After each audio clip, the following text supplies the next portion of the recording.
Good morning. And wherever you are, it might be evening.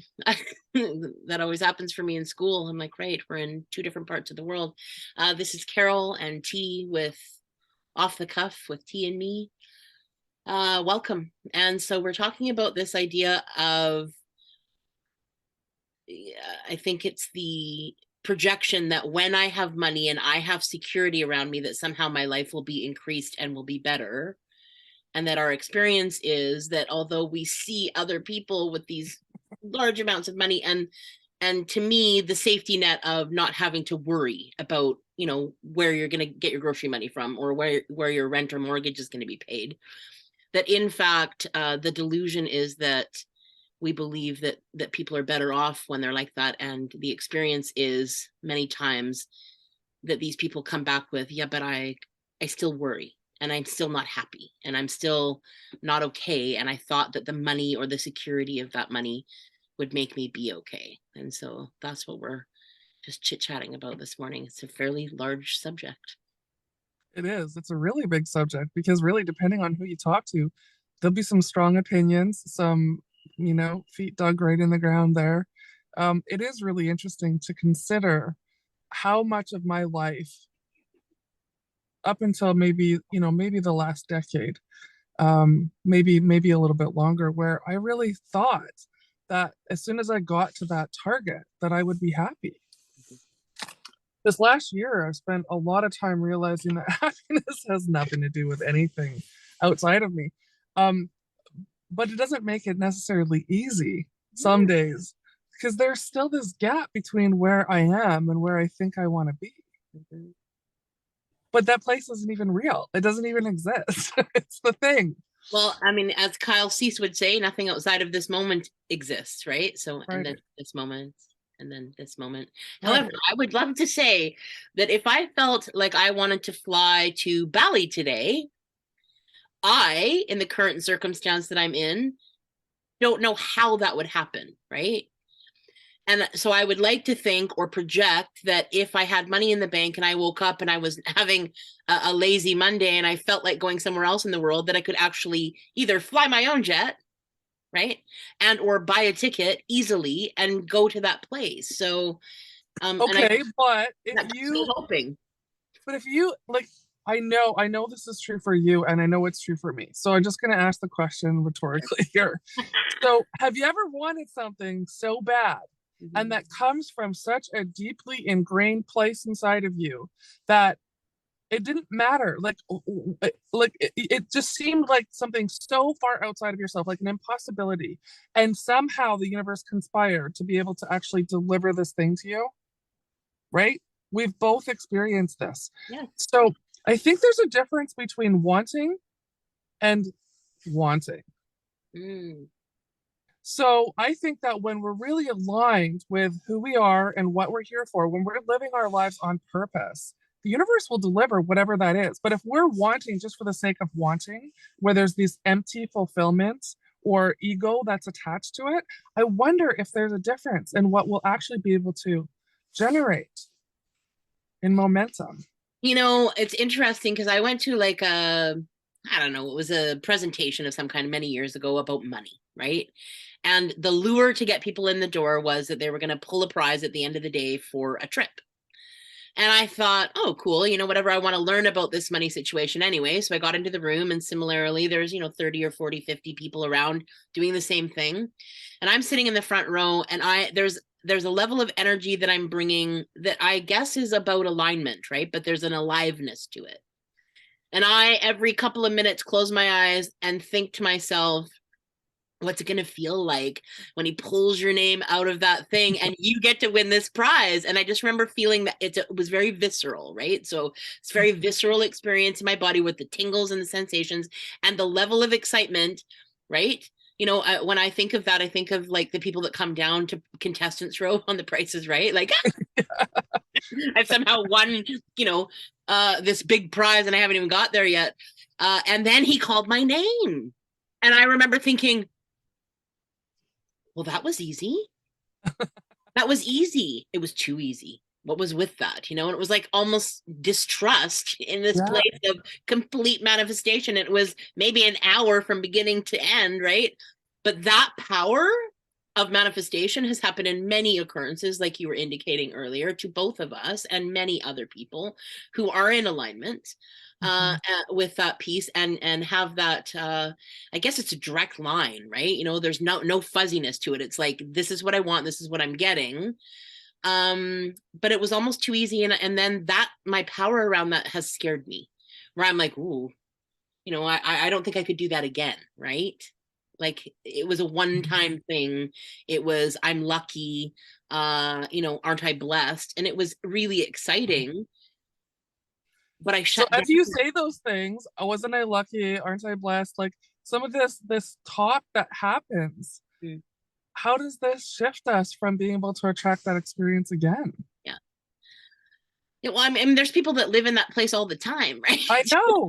I know. We all do. We're in and out, right? I mean, That's we true. can't be on 100% of the time. We're True. we're we're humans, we're learning. This is just part of the I just listening to you explain this story, share this story. It's like, oh my gosh, how easy this is to dissect people. How easy is it to manifest anything? We hear about these magic manifestors, these people who are able to literally just almost like just cast a wish, rub the little genie bottle, and boom, your wish is granted. This happens to people all the time. And it doesn't mean that they're any more lucky than you and me. It doesn't. They just have less shit in the way. Well, maybe. And, it's that piece of always wanting what someone else has, right? It's like That looking on someone else's plate and going, well, coveting. their dinner looks better, even though it's the same friggin' meal. It's so fascinating, the human condition. This weekend we were in school and we did something called an ego face off. Ooh. And yeah, and it was very interesting process of basically allowing ego to speak and give it a voice. For the intention of communicating, right? I mean, this ego is talking all the time. Right. Uh, it's whether or not I'm listening. And also that piece of, I always thought that the ego needed to be tamed or gotten rid of or hidden in some way. And I think it's important to understand that these are all parts of me, and that this part of me is genuinely welcome here too. And I think it's in that part of um, trying to make it go away or make it so that it isn't like that, the denial of its very being. Yeah. And so getting underneath why that part of me was hired to do the job that it feels it needs to do. And it's usually about protection, and it usually does the exact opposite of what it actually was hired to do. And so this idea of, in my past would have been like, if I could just isolate this piece and get rid of that part of me, then my life would be better. This weekend was about seeing and asking why this was represented as something that I needed protecting from, and then renegotiating its contract and giving it a different job. And then integrating those pieces and allowing that piece just to be peacefully within me, instead of this piece that I look at as this cankerous sore or whatever that I need to get rid of. And I think that has something to do with aligned manifestation, that piece of full acceptance and living within that visceral aliveness feeling that we can all reach, that's available to everyone. But why doesn't everyone have it? Mm. We do, and we spend a lot of time in that hiding those shadow selves, like you say. The thing is that I didn't know this for the longest time. It wasn't a conscious thing. Nobody ever said this to me before, Carol. You know what? Both of these can exist inside you at the same time. Because I'm this means I'm not that, is what I always thought. And Absolutely. I didn't think that I could be a good person. I didn't think that I could, whatever that is on the what I would judge to be a good thing, if I had this thing over here that was holding me back. And I spent so much time trying to protect this negative thing that I was like not leaving a lot of room for this light that I am. Well, and we are all of it, right? The light Yeah. and the darkness, the Yeah. yin and the yang. We are all of that. And it's been so delightful this year to learn that not only is it okay, it's natural, right? Like I the acceptance of that piece, and that part of me this weekend was so profound, because it was like I could friend a part of me that I had always hated as an enemy and tried to incarcerate or cut out somehow. You know, if I could just cut this piece out. The woundedness happened. It was a byproduct of the family that I grew up in, the circumstances surrounding that family. And when I can sort of lean into all of that stuff and understand that this egoic part of me was hired out of protection, because my intuitive wisdom knew that I needed protecting in that moment. Yeah. Problem is that no one then tells it, by the way, your job is over. You don't actually need to do that anymore. And then it's this constant, struggle or battle. And so accepting that piece and integrating it fully into this place of, you are not only welcome here, you're desired and loved and compassionately met. And then I can notice or be curious when it comes up to the surface, because, okay, so why is that here? Do I actually need protecting? Right? I mean, I quite often have anxiety attacks that are very illogical, right? I'm not actually in danger, yet we're wired for that, looking for danger all the time, right? And depending on our childhood circumstances, that could be more intense or less. I think all of those things contribute to people's ability to actually be in the moment, Mhm.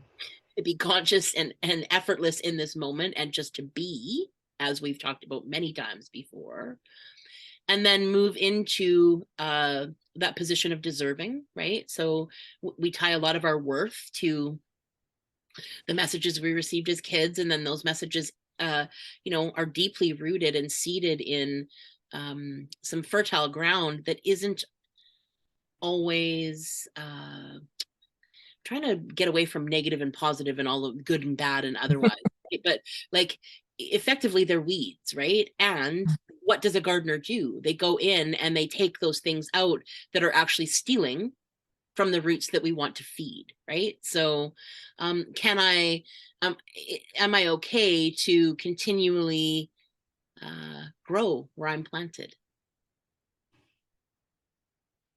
That's a great question.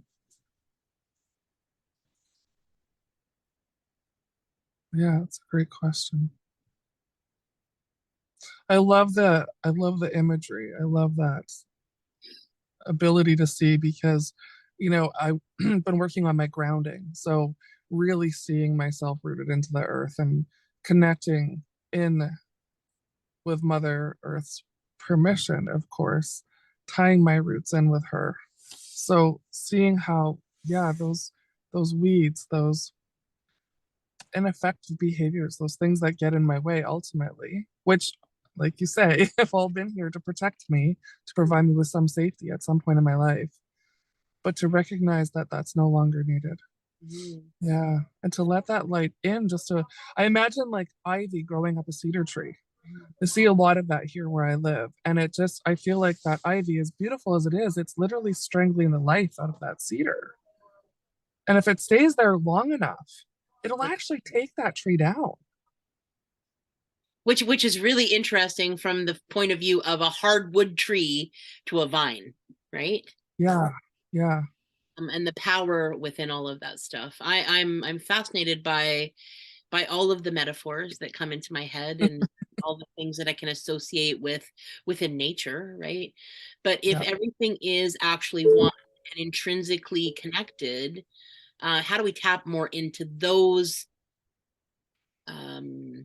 that intensity of growth and nurturing and compassion? Because I think to myself, that blade of grass that is bent over sideways or has a kink in it is likely not sitting there thinking, well, that guy over there, he's a straight piece of grass and he's better than me, right? Nature just is in total harmony all the time until it's not, right? I mean, like, storms happen, water, like flooding, all of these things are happening all over the world. But I'm talking about just sort of, if I was to go out and consult a couple of branches out there, I'm quite sure they're not in competition with each other. They just are a branch Right. tree, right? Yeah. know. I'd like to think so anyway. I guess I've never been a branch on a tree that I know of that I can remember. Well, we look at though, we look at nature like that, and I walk through the forest, and I've had the pleasure, as of you, to do a walk with Haida in the forest, where there's this thing that she does called forest bathing. If you want more information, it's Nature with Haida. Nature with Haida. She's absolutely amazing.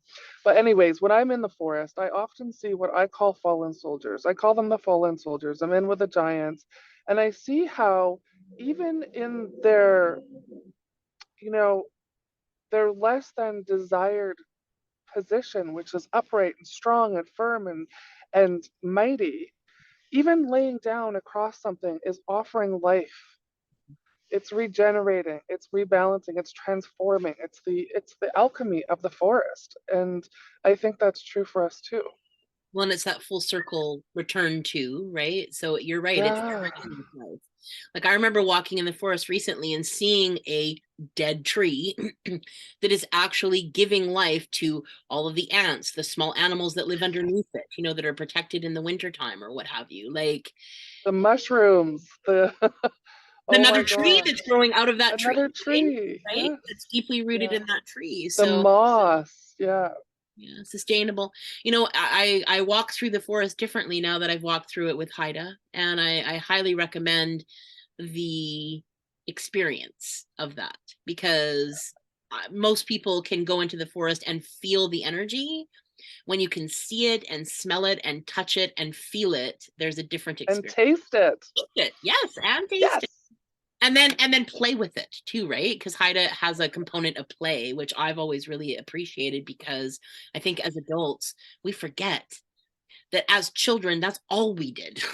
Literally, especially in the 70s, I was outside all the time. We were using our imagination, we were touching the ground, we were grounding and rooting in that earth's beautiful energy, and that we tend to forget as adults that we need that component of play still, right? It's necessary. Absolutely.